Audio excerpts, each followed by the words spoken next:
સાવલીના જૂના શિહોરા ગામે ગેરકાયદેસર રેતી ખનન મામલે હવે પોલીસ એક્શનમાં આવી છે।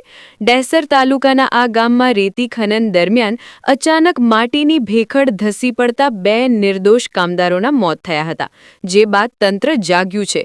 પ્રાપ્ત વિગતો અનુસાર હિટાચી મશીન વડે કોઈપણ પરવાનગી વગર ગેરકાયદેસર રીતે રેતી કાઢવાનું કામ ચાલી રહ્યું હતું।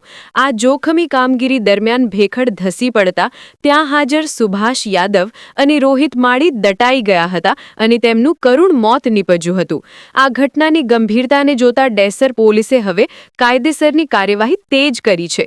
પોલીસે કેતન ચૌહાણ, વિક્રમ પરમાર અને ગોપી ઉર્ફ કિરીટ પરમાર નામના 3 શખ્સો વિરુદ્ધ બીએનએસની કલમ 105 અને 54 હેઠળ ગુનો દાખલ કર્યો છે। હાલમાં 3 આરોપીઓ વિરુદ્ધ તપાસ ચાલી રહી છે અને પોલીસ પુરાવા એકઠા કરી રહી છે। આ ઘટનાને પગલે સમગ્ર સાવલી અને ડેસર પંથકમાં ચકચાર મચી ગઈ છે। રિપોર્ટર અંકિત પરમાર, સાવલી, વડોદરા।